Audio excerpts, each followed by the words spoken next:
Hi everyone, once again, my name is Alex Orlov. I'm from School of Managers Tetics.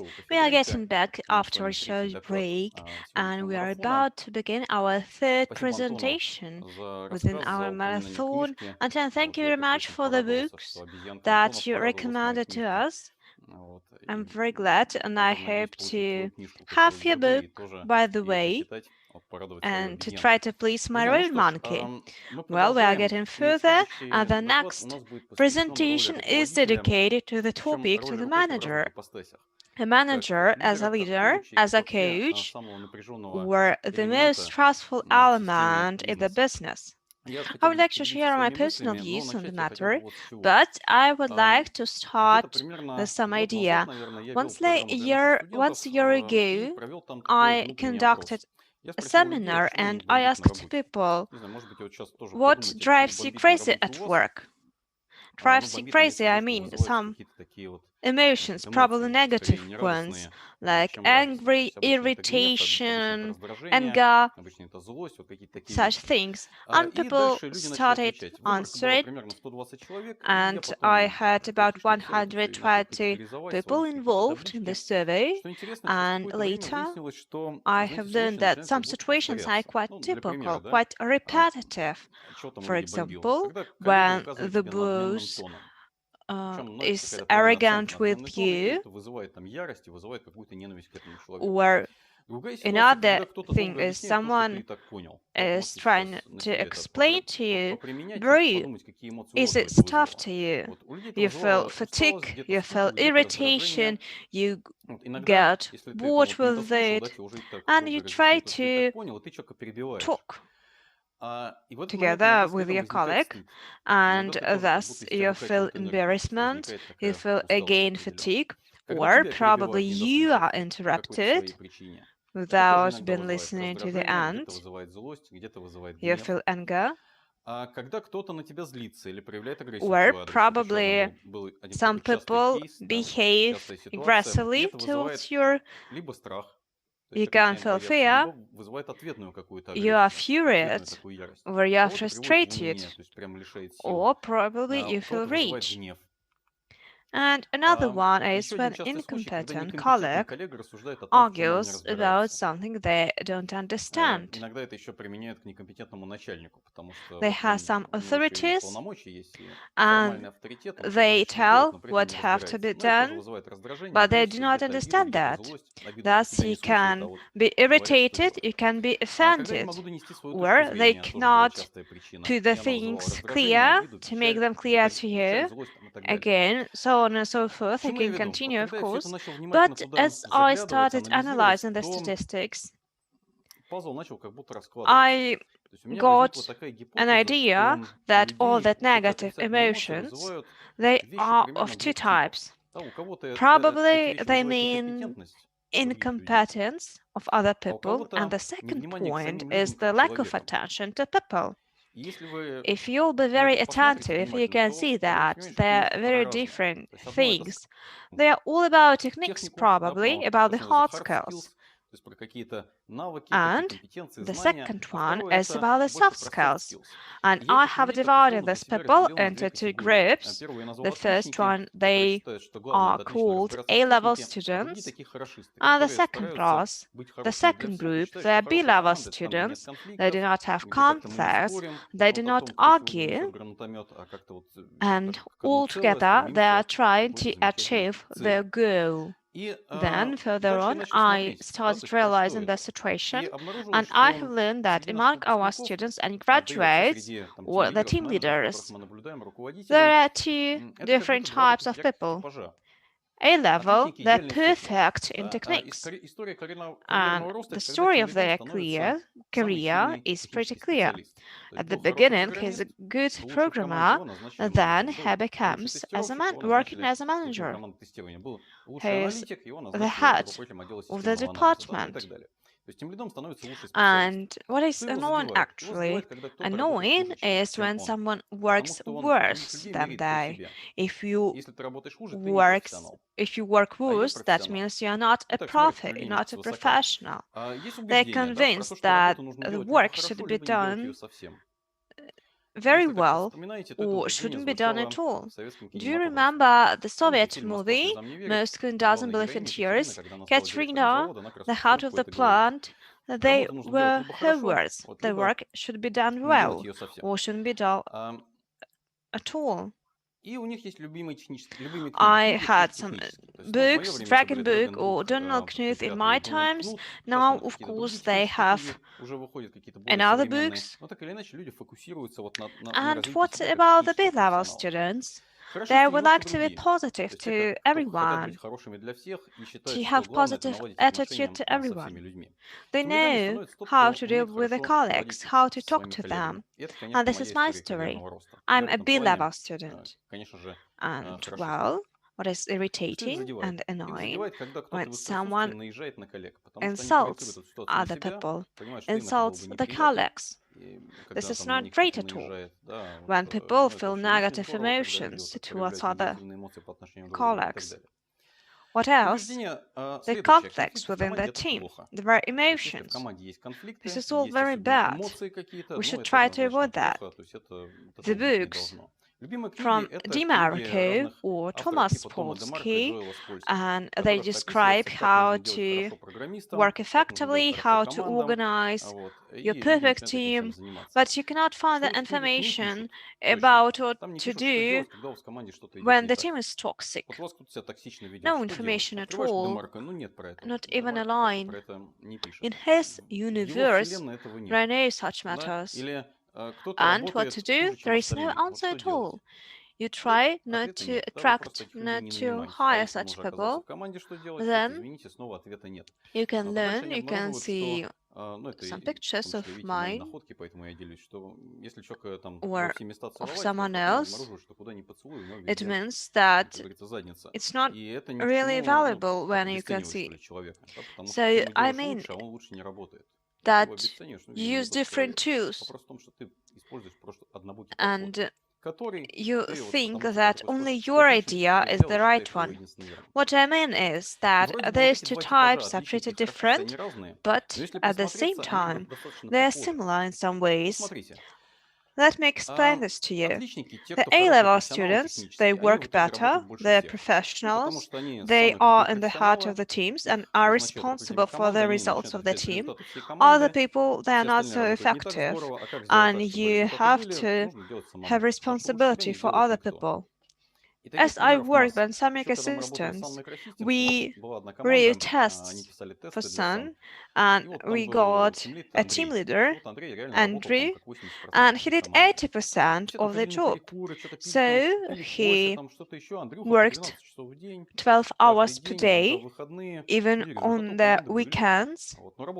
But actually, to tell the truth, B-level students, they work a lot too, simply because they do not know how to refuse. This is good for the business. And you understand that the project is probably a very difficult one.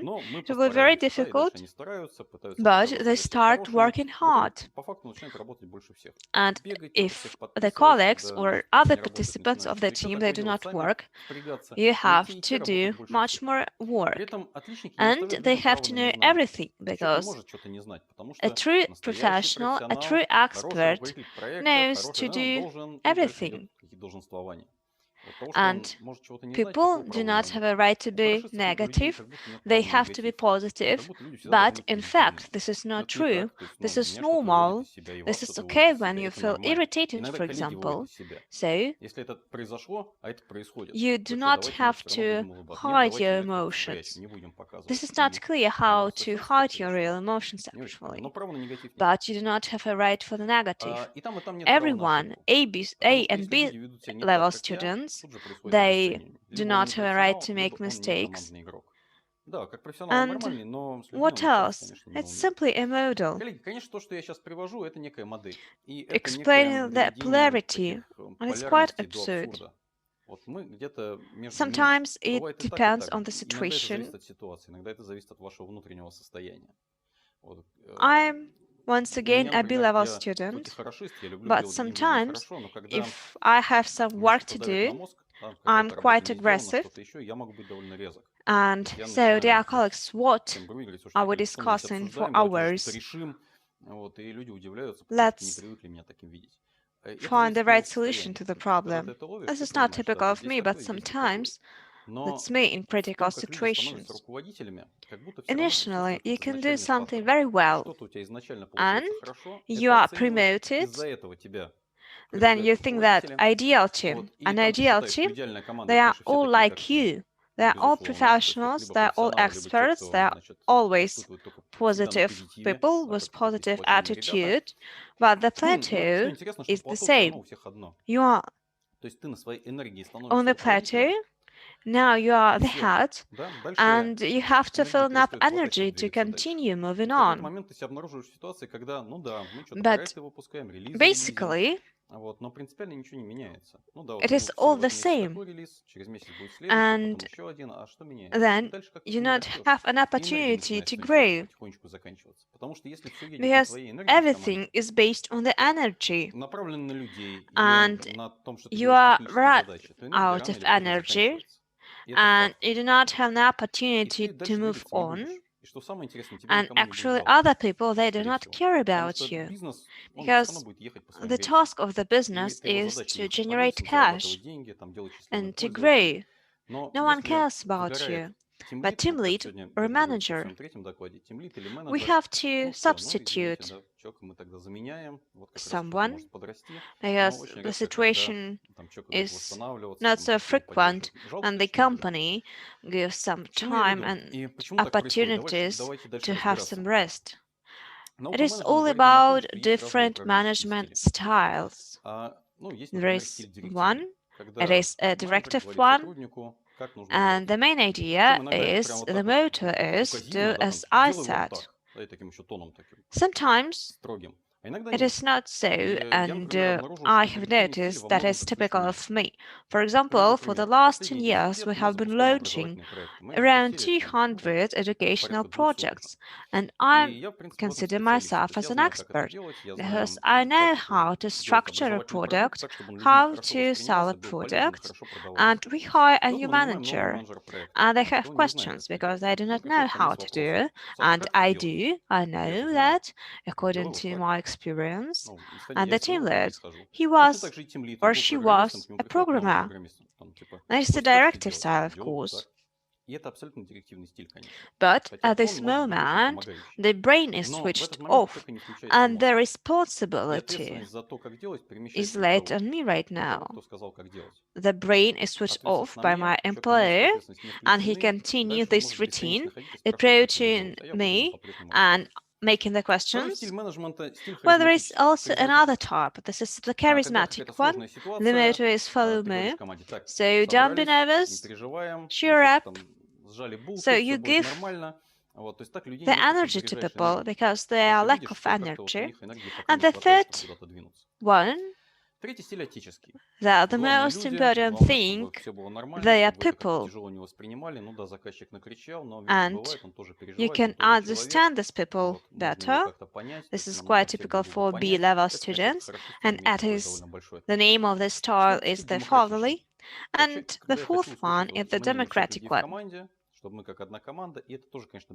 It's very close to the B-level students. And the last one is a motto. Do as I do. I'm writing the code.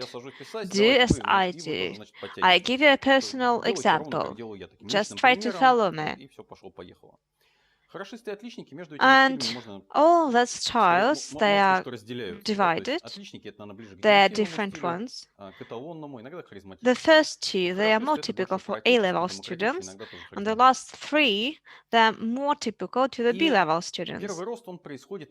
And the first growth is based on native management style, because you didn't have your previous experience, you do not have any trainings then. And all the experience that we have, this is the communication within our family, our first bosses, and we have learned probably something before at the universities, and now we try to use them, to apply them. Directive style is the motto is do as I said, and the model one is do as I do. This is the difference. And the first growth is based on the native style. And when you feel stressed, you use again the native style. Please try to analyze yourself right now if you're a manager. What style is typical of your when you feel the deadline is coming? How do you feel? And probably this will be your native style. But all those styles, they're very good in different ways. And they're applicable in different situations, and you have to understand that. Directive style is very good in crisis. You can tell what to do. When we have fire, we are not discussing the types of fire extinguishers, we are acting. The same when we work with challenging employees, when something have to be done, you fill the deadlines and you tell what to do. Of course, that doesn't mean that the person is getting more activated. Not at all. But with the help of the fatherly style, if you add something, probably it will work. Charismatic one. Probably that means that we pump other people with the energy. If we have a reform, we are going to a new direction. People have several instincts, like self-protection, and you make them feel more convenient, more comfortable. Fatherly.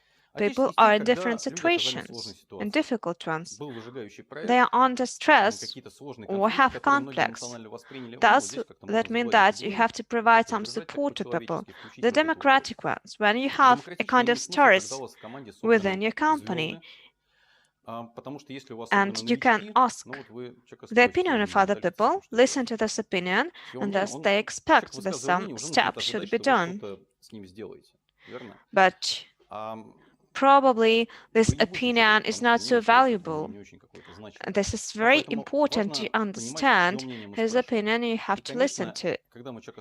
We consider the opinion, of course, and then there is a feeling that your colleague is involved too. The model one is you have a team, a very qualified one, a team of experts, and you can go together and do together. Probably it seems to you that now it's clear you have a native style and you can conduct and behave yourself differently according to particular situations and to see better results. But you can notice that they do not improve and develop people. Thus, you can ask a question: where can I find the right people who would substitute me? And there is another one, another style, probably it's a coaching style. I was quite skeptic, of course, to coaching, but later I will tell you how I got excited about this field, about this sphere, the coaching one. So it's very important to listen to your opinion, the real one. What are you planning to do? At the very end, we ask about the experience of other people that they managed to get them. So if you remember, at the end of my presentation, I asked about what you have learned that. This is all a story of the experience. What have you learned? I understand what my colleagues and employees have learned now and what further steps should be done. Should I control them or not? And this approach contributes to the development of the effectiveness.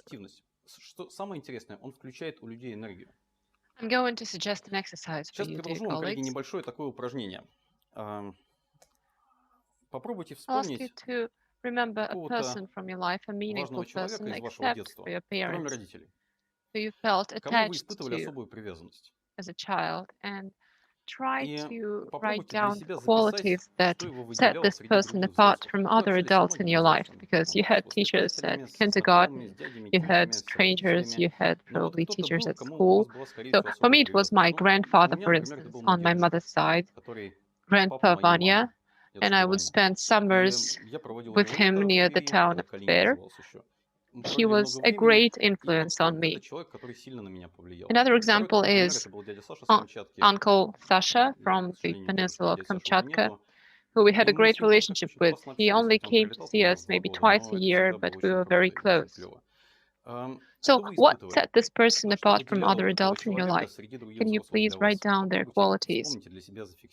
I can see confidence, calmness. You don't have to share whichever you feel comfortable with, but it's important, and a little later I'm going to tell you why and what we can get from it. So a sense of humor, being treated as an equal, so not as a child with an adult, as an equal. Sincerity. What if there wasn't such a person, asks Dmitry. Well, I don't know. Have repeating answers, calmness, being treated as an equal, being able to find common ground. That's also about being treated as an equal. When this person hears you out, when this person is kind and warm and always finds words, the right words for the situation you're experiencing. It's hard to get back to a business-related presentation after such important words, but that's what we got to do. John Whitmore, his book, Coaching for Performance, offers the most frequent answers he heard from his students and from his peers. Many of these answers repeat and match what you just suggested. So this person treated me as an equal. This person shared a lot of attention with me. And this person believed in me. They were fun. They offered me support, and they respected me.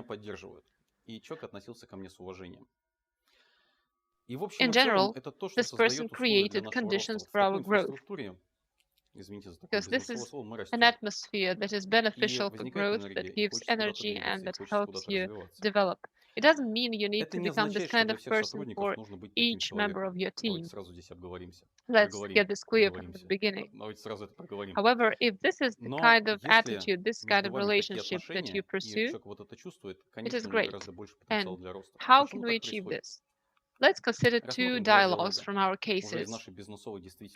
So there's a team member coming to you. I'm doing everything as we agreed, but it doesn't work. Well, that means that you're doing something wrong. Do it differently. And then you give this person directives on what to do. So, option 2, I'm doing everything as we agreed, but it doesn't work. And the manager says, look, I don't have time for this right now. Can you please try to figure out what's the problem? And then when I'll be back, we'll try to figure out a solution together. So this is a way of providing support without judgment.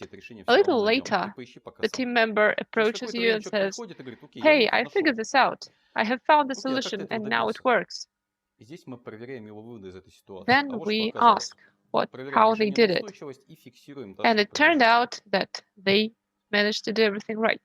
So these two dialogues are very typical. I'm confident that thousands of managers have them every day. There are two factors, awareness and responsibility. And in fact, our entire training process is about developing these two qualities. What's awareness? It is an understanding of how something that is happening happens, and the understanding of your role in this. The knowledge of your experience and perception. Once you're aware of the process, you have a choice. Either use your native style and progress automatically, and then rationalize why you did what you did. This is option 1. However, when we're aware of the situations, we also have option 2, to try to do something differently. Once you have a choice, you get a responsibility, because responsibility is the result of voluntary choice. Say somebody at work says, hey, Alessia, can you please organize a corporate party for the men's holiday? We have the National Defender Day in Russia. And this Olesya tries to bail out from it. However, when somebody suggests just setting up a party as a general idea, this Olesya may well volunteer for this task because it was her voluntary choice.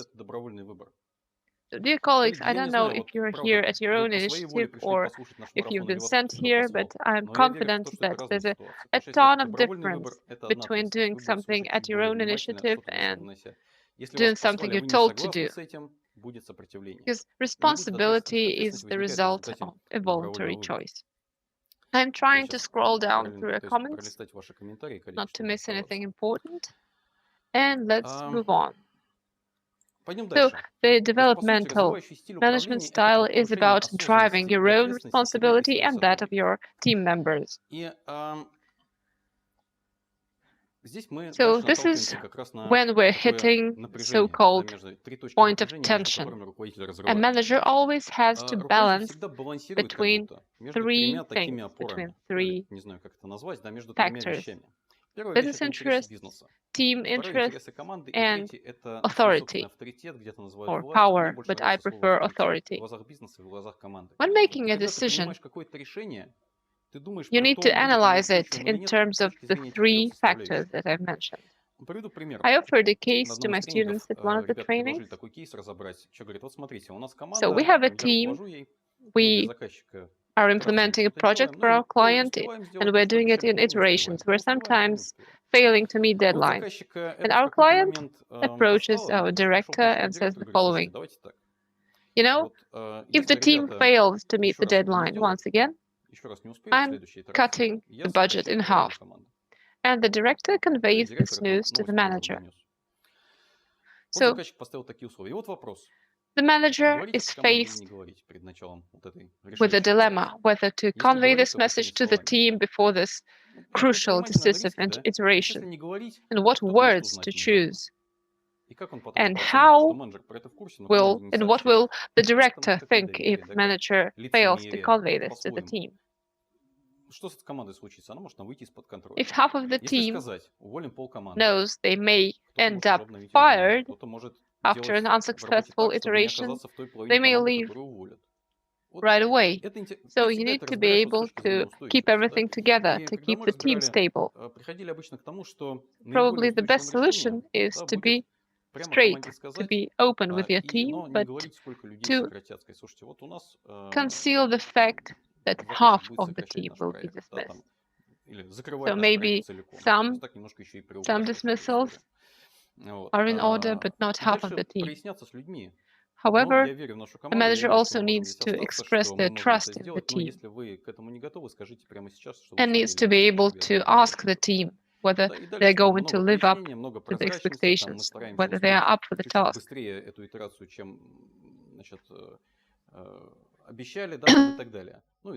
Then you need to figure out your relations with your client and to find out how that happened. But whichever decision you make, you need to consider the three factors: business, team, and authority. This is where we arrive at a conflict of roles. Because to help your team develop, you need to offer them trust and support, everything those meaningful adults from our childhood offer to us. Again, I'm going to take a look at your questions here. So, the conflict of roles.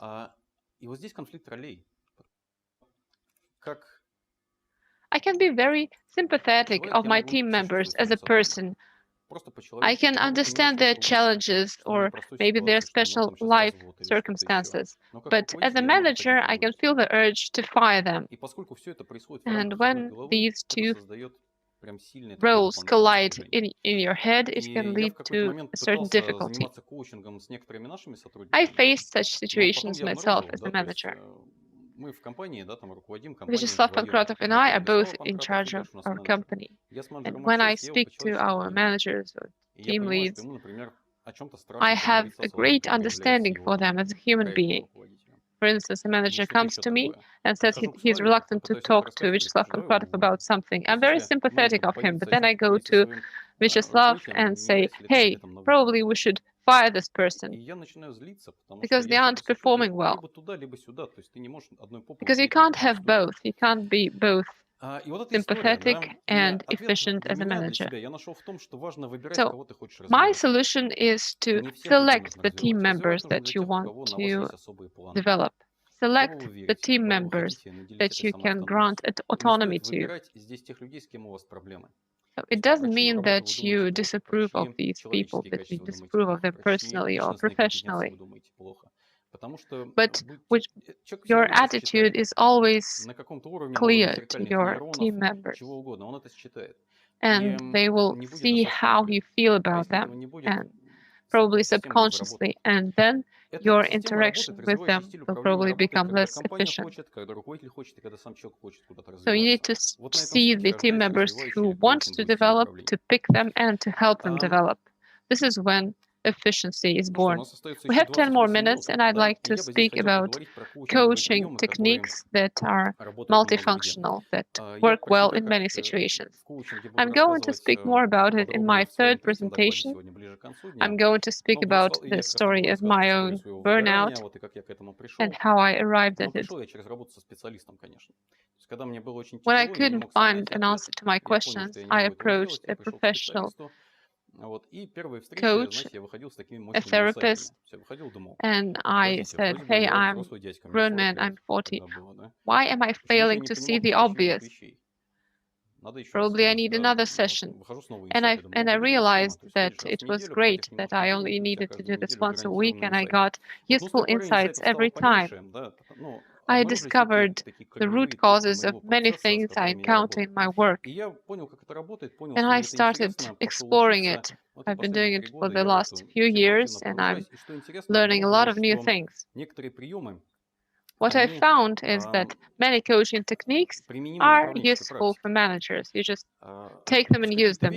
Moreover, constructive confrontation that I've been teaching for over 10 years and that I've even put in my book also contains a lot of coaching techniques and tools. So what I'd like to share with you now are the coaching techniques that I use in my managerial practice, and probably you could find some of them useful in your own work. First technique or approach is non-judgement. Can you feel the Buddhist vibe here?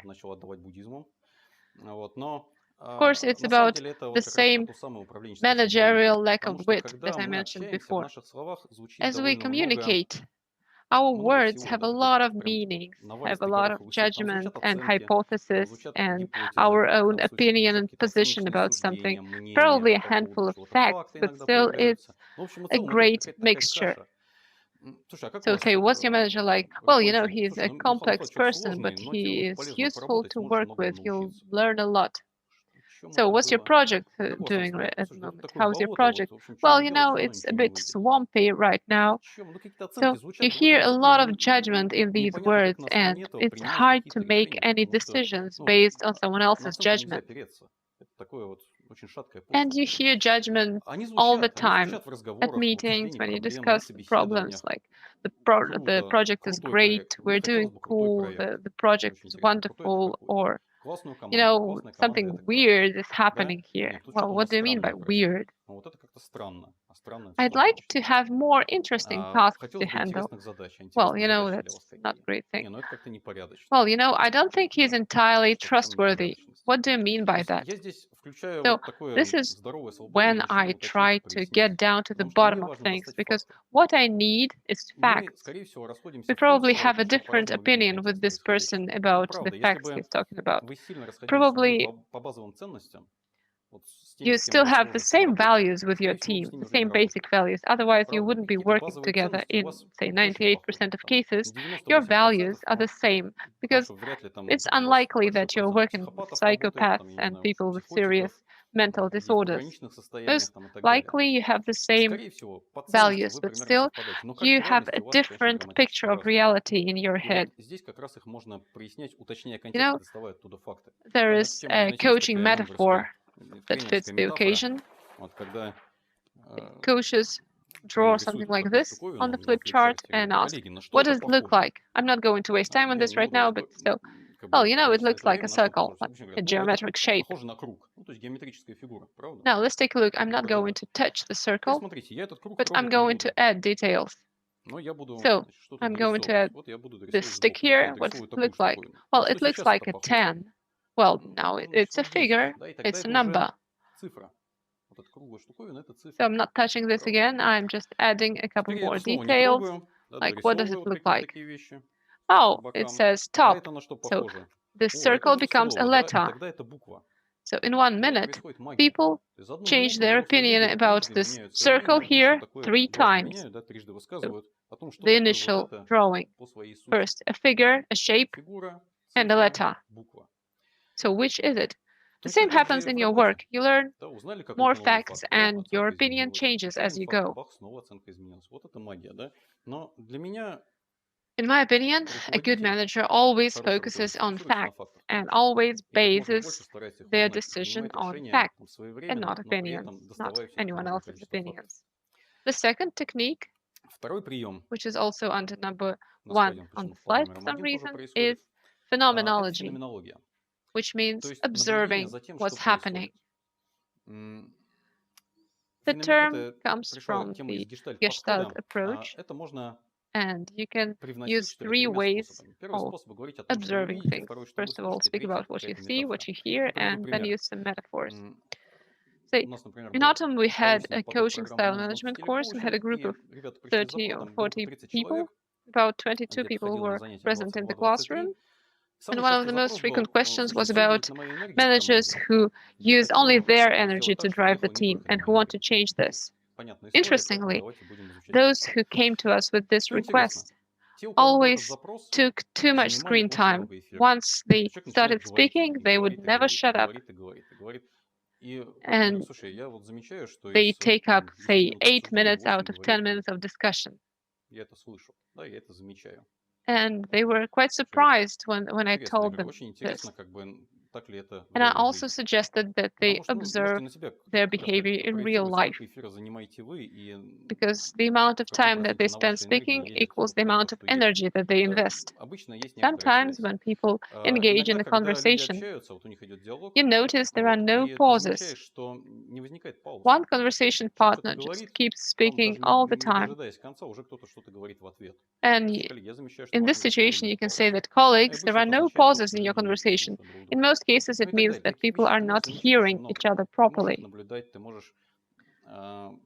You can also observe people by sight. Say, one of my participants comes to me and says, you said we should conduct one-on-one meetings, but my one-on-one meetings aren't efficient because I can't get my team members to open up. And I say, you seem to speak quite quickly and a little aggressively, and as I listen to you, I'm not sure I want to say a lot of things to you because I'm not sure how you'll take them, how you'll react. And this got him thinking because no one told him anything about this trait from the outside. Say, for example, you can say, we have an hour-long meeting, and you spend the first 40 minutes discussing just one point of the agenda. And then you can ask the team what they think about it. So you just suggest a fact for them to consider, and then they can bounce ideas off of each other. It's not about aggression. It's not about getting them to defend themselves. So you can just use a metaphor to describe the facts, because it helps people to disengage from their problems and to approach them from a so-called meta position. In more abstract terms, I'm not sure that I'm giving a clear explanation, but I'm trying to use the examples that I've faced in my practice. This isn't about judgment, it's about observing phenomena.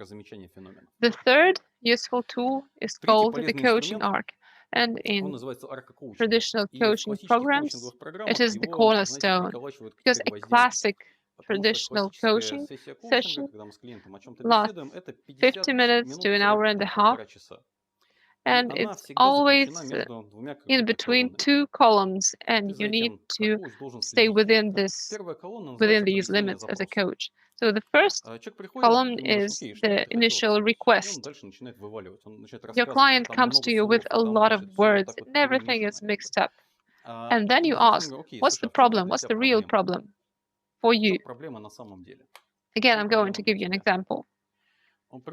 Late last year, I was giving coaching supervision for our participants, and we were looking into a case.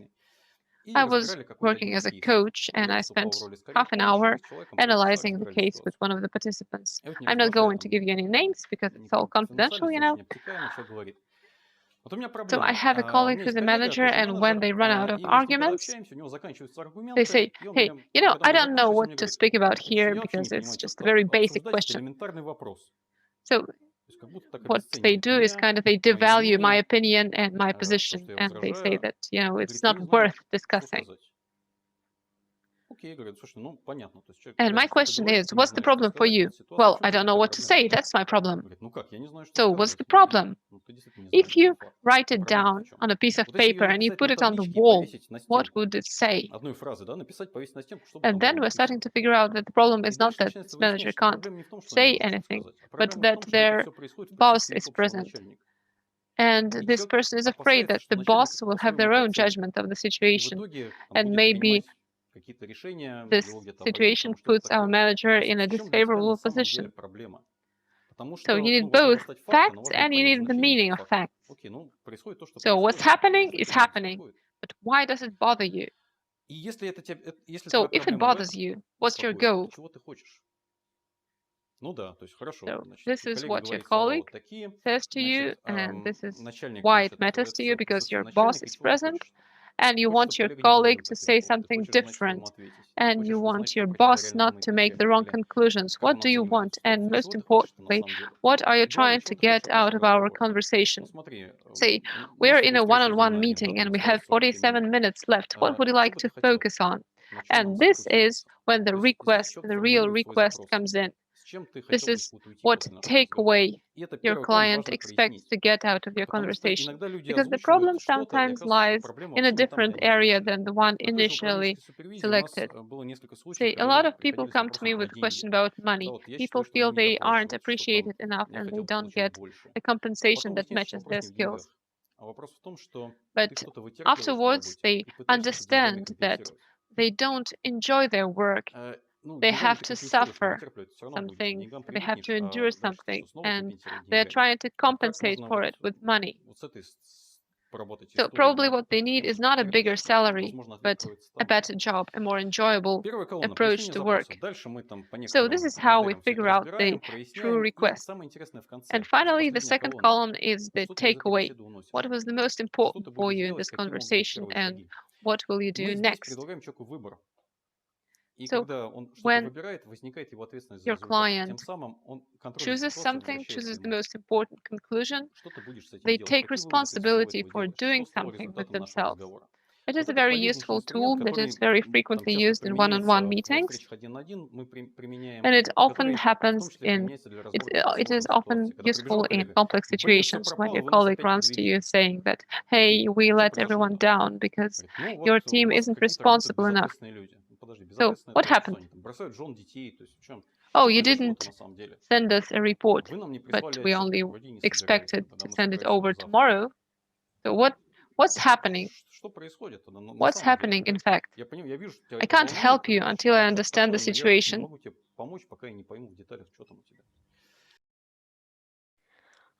I see that we have 15 minutes left, and I would like to focus on important things. What else is very useful working as a manager? This is the understanding, or just try to imagine what are the needs and what are the needs under the words, and the requests and the needs, they cannot be bad or cannot be toxic. They're very good ones. They're based on respect, on safety, on the protection that other people could listen to you. They're all very bad, but the means, they're different. And when during a meeting the director tells that everyone is an idiot, this is a very toxic one. So during interviews and the meetings, I try to follow and track and to imagine what kind of the needs do people have when they come to us and are seeking for job. And let me give another example. There is a meeting face to face. A team lead would like to work out a marketing machine, a very big one with a funnel of sales, and we understand that the story takes quite a lot of time. And my idea is, I approach this colleague, so Yuri, what does it mean to you? What do you like in this idea? What do you find attractive? And he replies me that we are developing and our company is moving on and it's a very dynamic one. But this is an opportunity for us to hurry up to follow the trends. Probably it's a negative connotation that we need to be in the same pace with other people, with other companies. At the same time, I understand that someone would like to have a rest, would like to stop. You work for the last 4 months. When was your last time when you had a vacation? Well, it was about 2 years ago, and now I understand the reason is probably this is the perfect opportunity to have some rest. Okay, so try to have some rest, and 2 weeks later, we will try to focus on other tasks. And I think this is very important. We can understand what kind of needs people have and would like to satisfy. Another tool, the triangle of Karpman. My example that I do love, we have a meeting 2 to 1 that we have together with Slava and our colleague. She complains about the client, so they have some issues, difficulties in communication. So then I'm watching my colleague Slava, and he starts to protect the employee. I didn't want my employee to lose the nerves at the time dealing with such clients. It's not useful. And me, I'm getting irritated and angry. What the hell is going on? It's not your task, but the task of yours is to try to satisfy the client's need. Why are you complaining? I can do some complaints as well. I'm not satisfied with the level of the salary, with the results of the company. And Slava, what are you doing? This is the task of the company, of our employees. So we are now in the Karpman's triangle. There is a victim, a rescuer, and a persecutor. And it is perfectly described in books. Two people can change their roles and try different roles on. Me and Slava, we play this game too. It's very interesting. This is all about life, about passion, emotions. Very beautiful one. And as the result, Slava is nervous, and I remembered about this triangle. So sometime later, we have the same situation, and the employee, my colleague, she is complaining about some other issues and just ask Slava, please stop, calm down. What do you want? I'm not an aggressor. I'm not a rescue right now.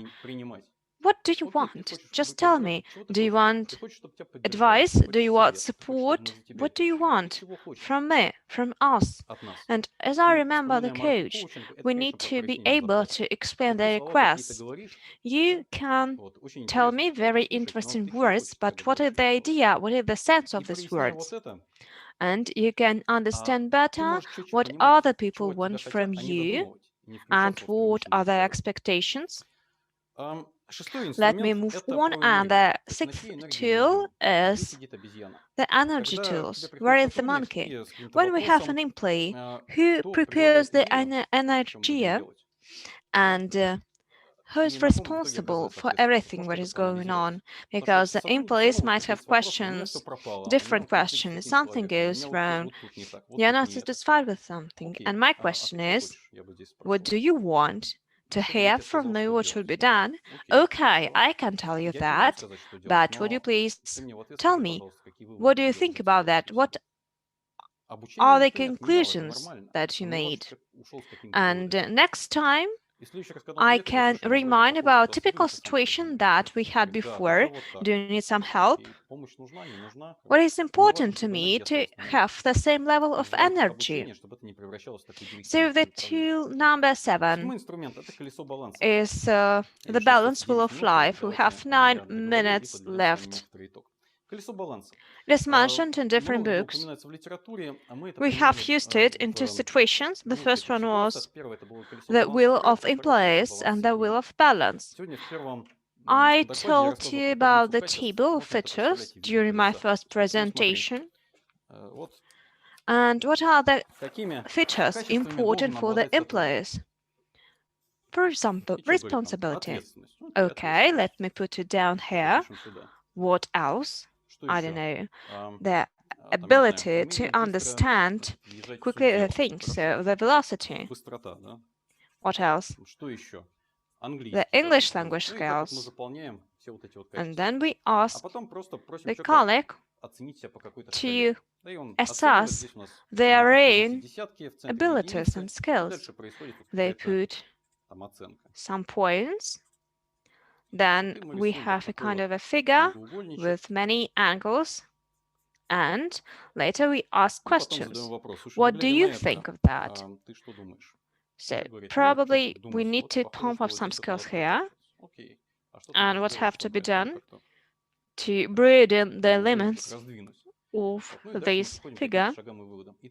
And this is very applicable to our projects. I can see that you are not satisfied with the results. Let me figure it out with you. Do you have them all enough? From 1 to 10 in this scale. What do you think? Probably the sales are not at the level, and if we would add +1, what can we do? And thus we start the discussion. They're not simply assessments or feelings. We can see it and we can track it. It's clear. 2 weeks later, we see each other and we draw it once again. We have repeated this action once, 3 times, and the opinions were improved, and it's very good to clear the situations. And the tool number 8 is about the gaining the experience. When we tell something, we can gather together, discuss the project, what is wrong, but we do not fix everything or do not sum it up always. So what are the conclusions? I just have noted that by our managers, and I got it at the very beginning. My colleague was not satisfied with the performance of the manager, and I noticed that you dictate to the manager what to do. So let's try to change it slightly, and we won't tell the manager what to do. At the end, they were all satisfied. They had positive discussions. And dear colleagues, by the way, I have noticed, but this is the last meeting in a row and you are satisfied with each other. And what is due to? Really? What are the reasons? Let us analyze this experience. It's very useful. Do we realize what we do? So thus, I would like to sum it up. We have 6 more minutes about the role of the manager of a coach. The more I work as a team lead, I have an educational company, the better I understand. It won't be easy, because we do not understand pretty well what is good, but what is bad. This is another question. And it's important for you to try to develop the skills in your team. But the coaching style is only for those that your plan can work. When a company or you personally would like to improve something and you believe in these people, then you can apply coaching style. You can see some useful information here. We are launching a course which lasts 1 month. From February the 9th, we will work on Tuesdays, on Wednesdays, for 3 hours in groups. The groups will be small, 2 or 3 people, and we'll try to practice the skills. If you are interested in the skills and to use it, I would be very glad to see you. Dear colleagues, thank you very much. I think this is all. And now I'm making my traditional question. What have you learned today? What have you learned in this presentation? What are the tools that seem to be attractive to you? If you have any questions, of course, you are welcome.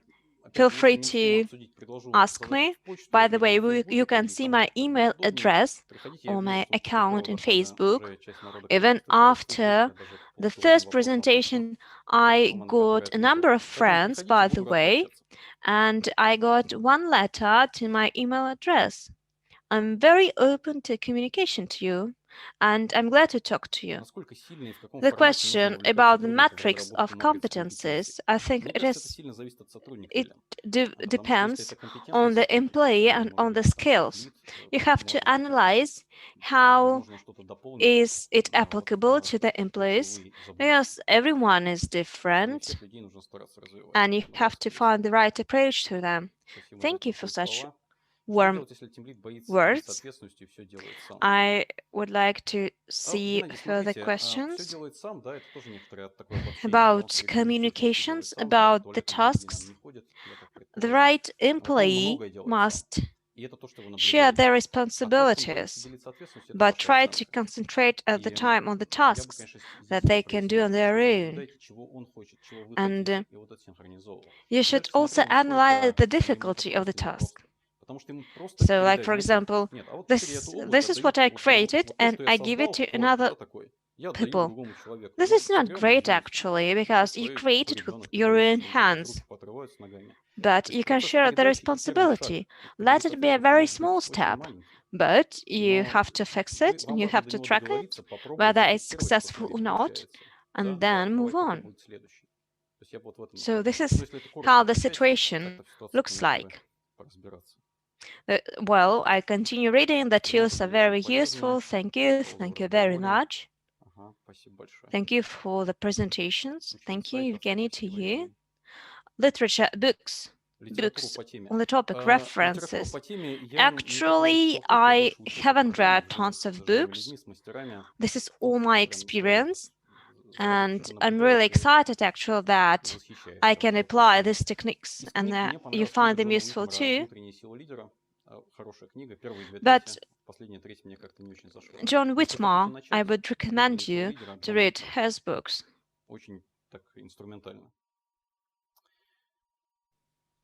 Okay, dear colleagues, we have 2 minutes left.